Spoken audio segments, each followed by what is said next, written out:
সত্য যার চিত্তকে নিত্যদিন প্রাণিত করে, খোলা প্রকৃতির মধ্যেই তিনি খুঁজে পান তার কাজের উপকরণ। আর এই প্রকৃতির প্রতি ভালোবাসা নিয়েই বগুড়ার শাহ সুলতান কলেজের প্রাণীবিদ্যা বিভাগের সহকারী অধ্যাপক এস.এম. ইকবাল শুরু করেছেন পাখি নিয়ে গবেষণা। ছোটবেলা থেকেই প্রকৃতি ও প্রাণীর প্রতি ভালোবাসার কারণেই তিনি বিশ্ববিদ্যালয়ে পড়ার সময় বিষয় হিসেবে প্রাণীবিদ্যা বেছে নিয়েছিলেন।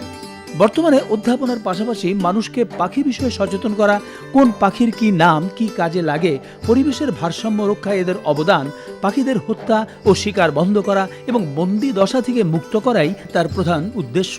এজন্যই এলাকায় তার আরেক নাম হচ্ছে পাখি প্রেমিক ইকবাল।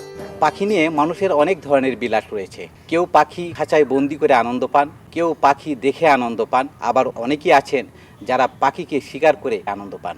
কিন্তু অনেকেই জানেন না যে পাখি আমাদের পরিবেশের এবং আমাদের জীবন বাঁচাতে কত উপকারী একটি প্রাণী। পাখিদের সম্পর্কে এসব বিষয় জানতে এবং জানাতে পাখিদের থাকার জন্য তিনি বিভিন্ন গাছে বিশেষভাবে নির্মিত কলস বেঁধে দেন। এসব কলসে পাখিরা এসে বসবাস শুরু করে, আর এসবই তিনি করেন নিজ উদ্যোগে।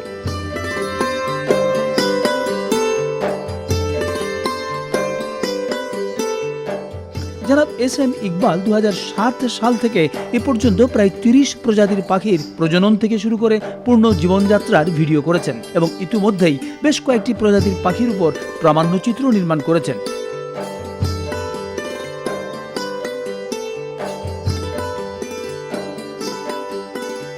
স্কুল, কলেজ সহ বিভিন্ন স্থানে এসব প্রামাণ্যচিত্র প্রদর্শনের মাধ্যমে তিনি শিক্ষার্থী ও জনসাধারণকে পাখির সঙ্গে পরিচয় করিয়ে দিচ্ছেন। উদ্দেশ্য পরিবেশের জন্য পাখির প্রয়োজনীয়তা জানানো এবং পাখি নিধন বন্ধ করা। এই সব কাজকে ত্বরান্বিত করতে প্রাণীবিদ্যা বিভাগের উৎসাহী শিক্ষার্থীদের নিয়ে তিনি গঠন করেন West, wild life and environment safe team. 2009 সাল থেকে তিনি নিবিড় পর্যবেক্ষণ করে আসছেন একজোড়া চন্দনা টিয়াকে। চন্দনা টিয়া আমাদের দেশে এখন মহা সংকটাপন্ন অবস্থায় রয়েছে। এলাকাবাসীর সহযোগিতায় সেই চন্দনা টিয়া আজ 2টি থেকে 12টিতে হয়েছে। পশু পাখি পরিবেশেরই অংশ। পরিবেশ বাঁচলে মানুষ বাঁচবে, একথা যেমন আমাদের বুঝতে হবে, তেমনি পরিবেশ রক্ষায় আমাদের আরো সচেতন হতে হবে। জনাব এস.এম. ইকবালকে ইত্যাদির পক্ষ থেকে অনেক অনেক অভিনন্দন। আমরা তার এই পরিবেশ সচেতন কর্মের সফলতা কামনা করছি।